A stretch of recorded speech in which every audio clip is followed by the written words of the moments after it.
दोस्तों ये कहानी एक पुराने हॉस्टल की है जहां आज भी रात को तीसरी मंजिल पर जाने की हिम्मत नहीं करता। साल 2022 की बात है।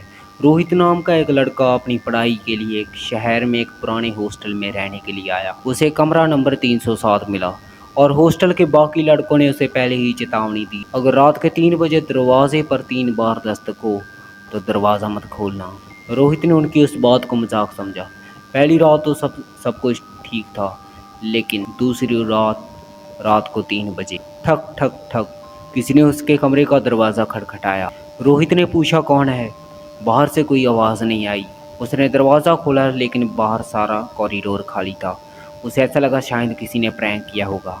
अगली बार फिर ठक ठक ठक। इस बार उसने दरवाज़ा नहीं खोला, लेकिन कुछ सेकंड बाद उसे महसूस हुआ जैसे उसके कमरे में कोई धीरे धीरे चल कर आ रहा है। उसने टॉर्च चलाई लेकिन उस कमरे में कोई नहीं था। सुबह उसने वार्डन से बात की।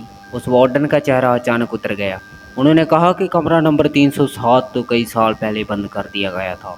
एक छात्र की अचानक मौत के कारण से इसे दोबारा इस्तेमाल नहीं किया जाता था। रोहित हैरान रह गया। उसी रात उसने तय किया कि वो जागता रहेगा। ठक ठक ठक। रात के ठीक 3 बजे फिर वही 3 दस्तक हुई। इस बार दरवाज़ा अपने आप धीरे धीरे खुलने लगा।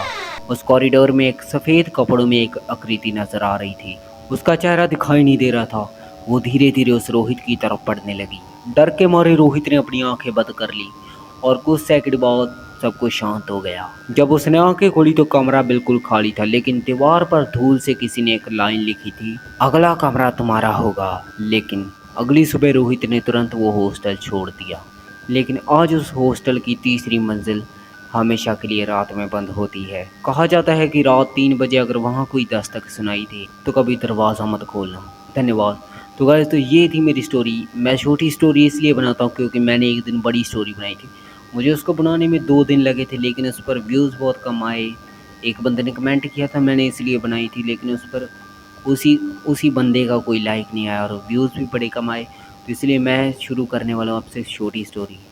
लेकिन जैसे जैसे मेरे व्यूज़ बढ़ने लगेंगे मैं अपनी स्टोरी को और लॉन्ग करता जाऊँगा। तो गाइस, तो प्लीज़ चैनल को सब्सक्राइब कर देना और वीडियो को लाइक करना मत भूलना ऐसी और नई स्टोरी के लिए। धन्यवाद।